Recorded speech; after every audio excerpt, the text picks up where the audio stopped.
Começamos com a pergunta do consulente Wilson, aqui da cidade de Santos.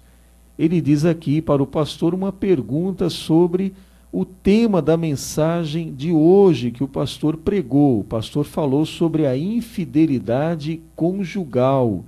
Então, o consulente Wilson pergunta: pastor, quando um homem é repudiado pela mulher, pela sua esposa, qual a maneira que ele deve proceder, pastor? Quero dizer ao nosso consulente que está faltando para nós informações para uma resposta adequada. Genericamente dizer quando um homem é repudiado pela sua mulher, sua esposa, admite-se então que seja se tratando de marido e mulher. Em se tratando de marido e mulher, a Bíblia tem recomendações específicas. A primeira delas está em Efésios, leitura que eu tenho feito frequentemente quando se trata do mesmo assunto, capítulo 5, versículo 22 em diante. Primeiro, considerando a mulher. Vós, mulheres, sujeitai-vos a vossos maridos como ao Senhor. Então, aqui recomenda que a mulher seja sujeita ao seu próprio marido, como admitindo que ela seja uma cristã, que ela também se sujeita a Cristo, naquilo que é ordenado na Bíblia Sagrada. Porque o marido é a cabeça da mulher, como também Cristo é a cabeça da igreja, sendo ele próprio o salvador do corpo. De sorte que, assim como a igreja está sujeita a Cristo, assim também as mulheres sejam em tudo sujeitas a seus maridos.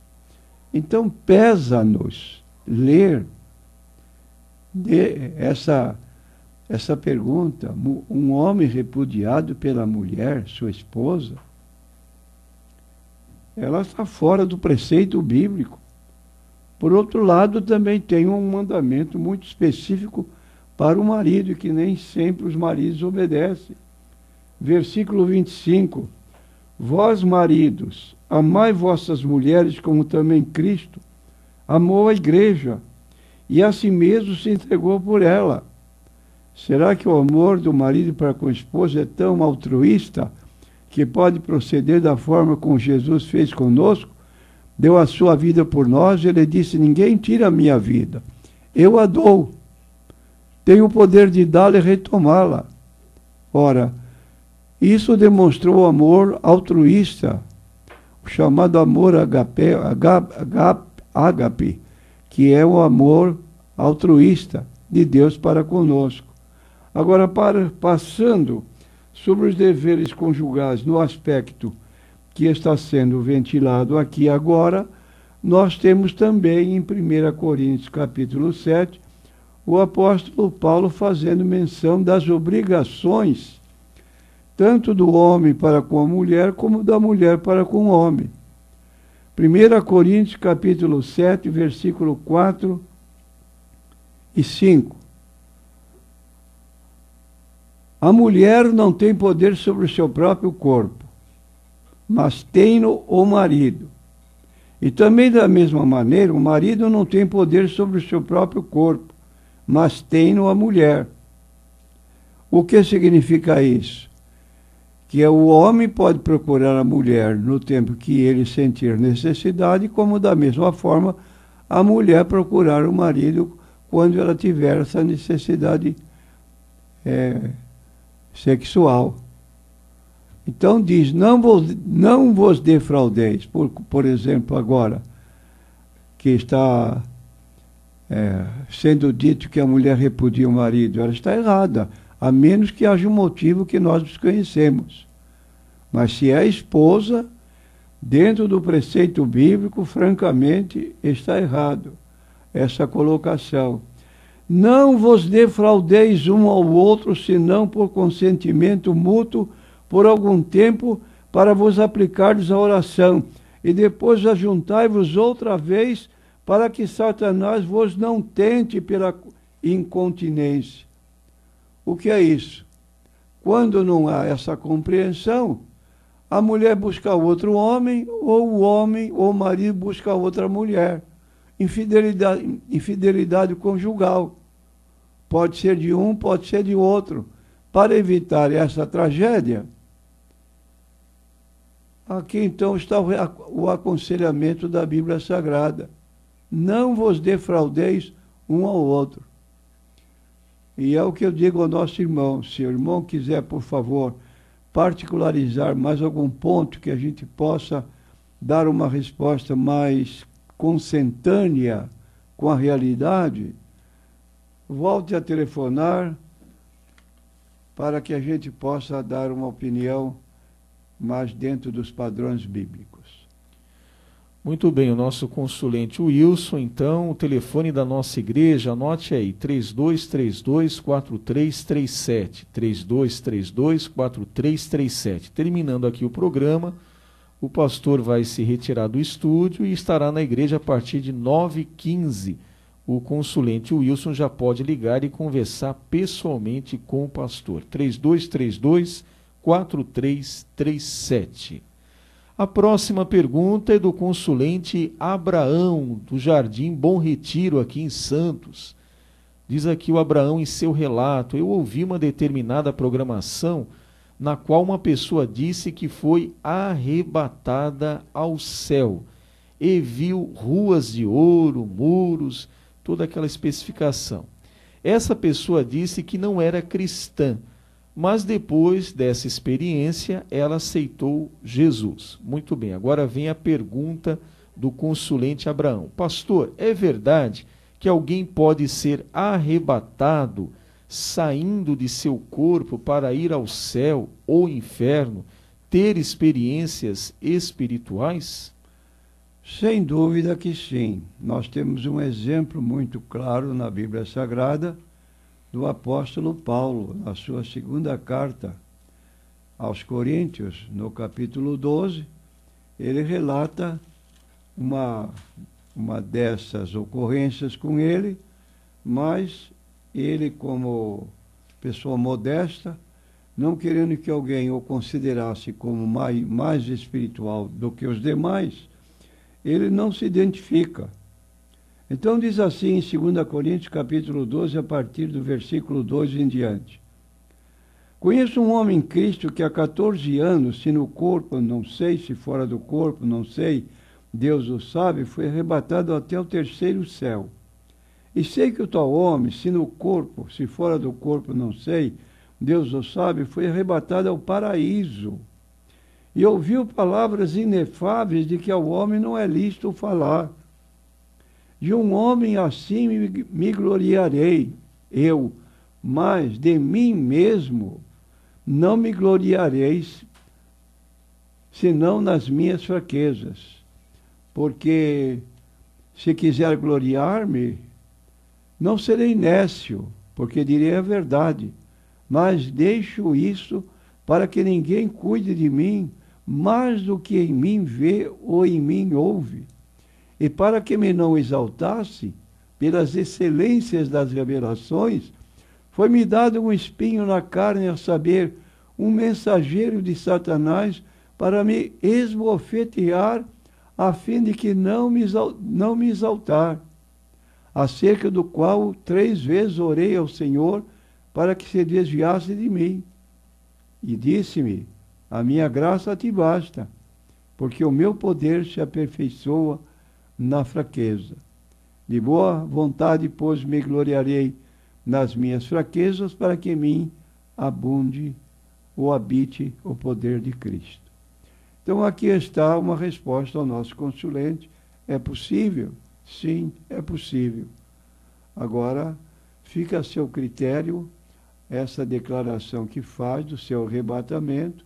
Não vamos pôr em dúvida, mas se isso contribuir para a sua conversão, é ainda uma situação mais legal à luz da Bíblia Sagrada. A próxima pergunta é do consulente Jorge, agora da cidade de São Vicente. Ele quer saber a opinião do pastor sobre aqueles irmãos que, quando estão na igreja, cumprimentam o pastor com a paz do Senhor, são até muito calorosos no cumprimento, pastor.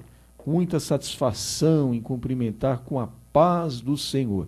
Mas quando estão na rua, estão aí no transporte, estão em um banco e revêem algum irmão, a pessoa fica acanhada. Diz aqui o nosso consulente Jorge, que não dá nem a paz, fica toda vermelha, encabulada. O que dizer desses irmãos, pastor?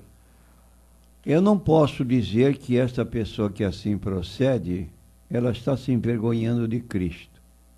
Uma saudação que realmente é para ser dada junto aos demais cristãos. Uma pessoa, como se diz a Bíblia, se ela não tiver paz, ela não recebe essa paz, só porque ouviu alguém falar. E eu penso que para mantermos essa posição nossa de entre os cristãos termos este tipo de saudação, é correto. Agora podemos também saudar um amigo, um conhecido, mas vamos respeitar a situação dele. Se ele tem em si esse acanhamento, não vamos nem taxar de que ele está errado. Vamos deixar para uma ocasião quando ele esteja melhor ao lado de outros cristãos, que se regozije na saudação que está dando e não se envergonhe. Ele pode começar assim e amanhã estará aberto para saudar qualquer pessoa, mesmo diante de pessoas não cristãs.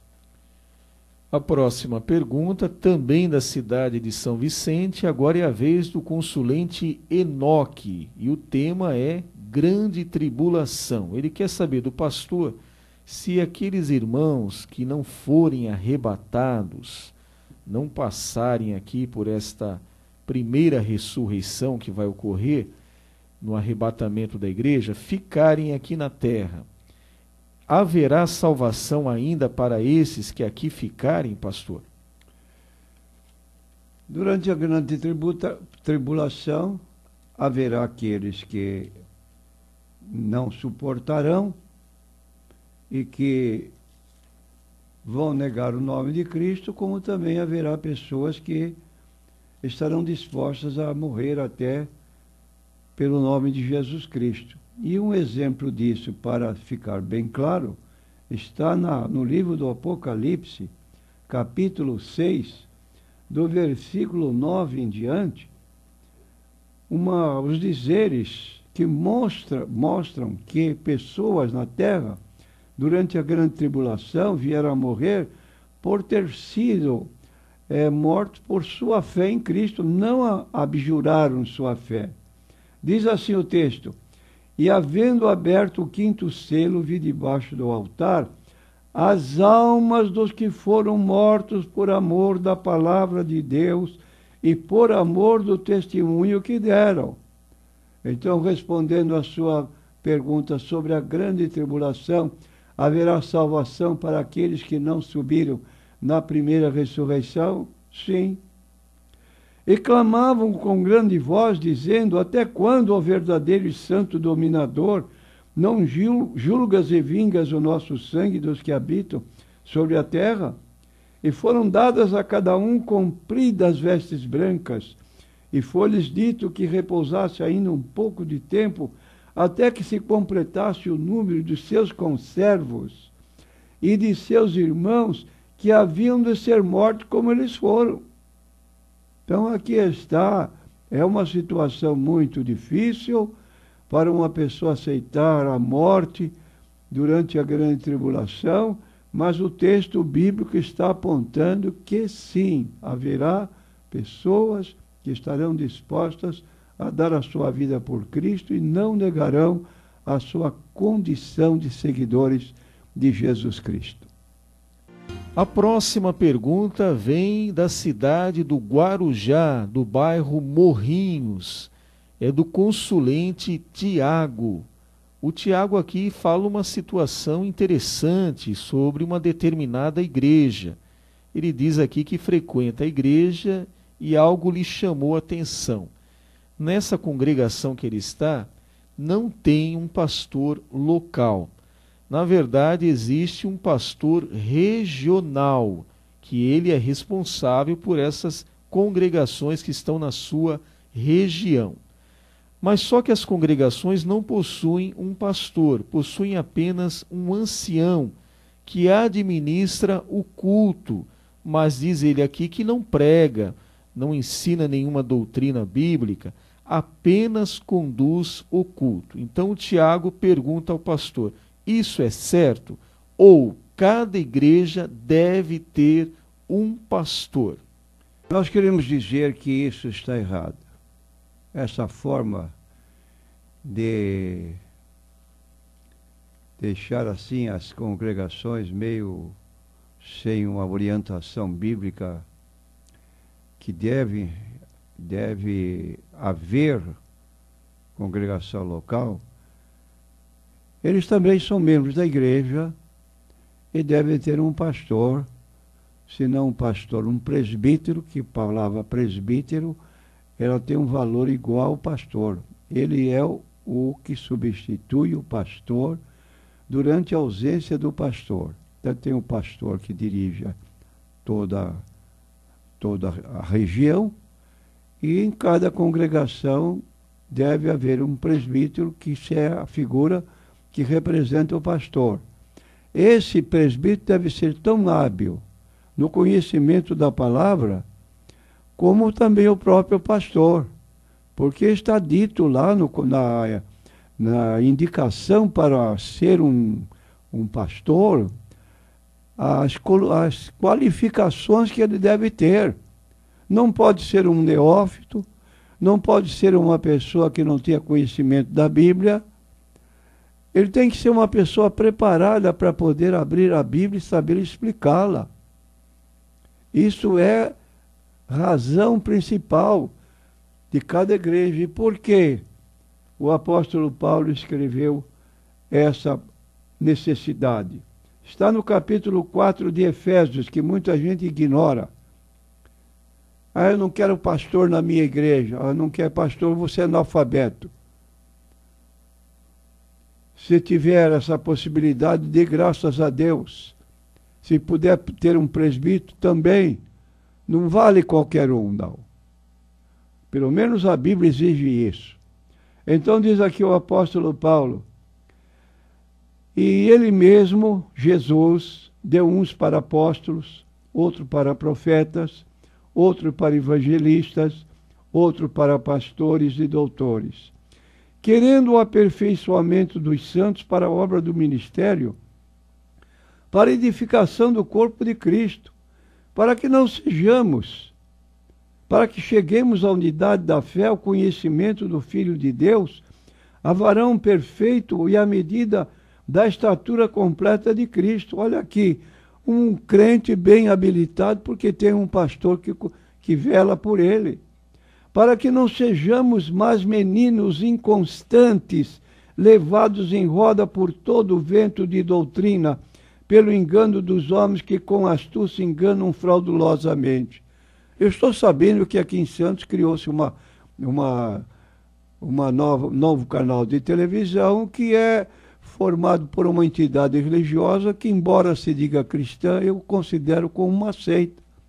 E tem determinados crentes que estão alegríssimos com essa emissora, porque não sabem quem estão ouvindo e o que esse grupo ensina.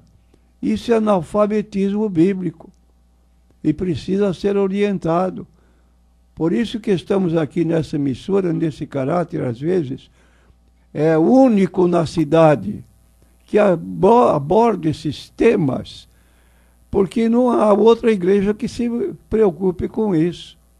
Então nós estamos aqui nessa cautela do apóstolo Paulo, querendo o aperfeiçoamento dos santos para a obra do ministério, para a edificação do corpo de Cristo, para que cheguemos à unidade da fé, ao conhecimento do Filho de Deus, a varão perfeito, à medida da estatura completa de Cristo, para que não sejamos mais meninos inconstantes.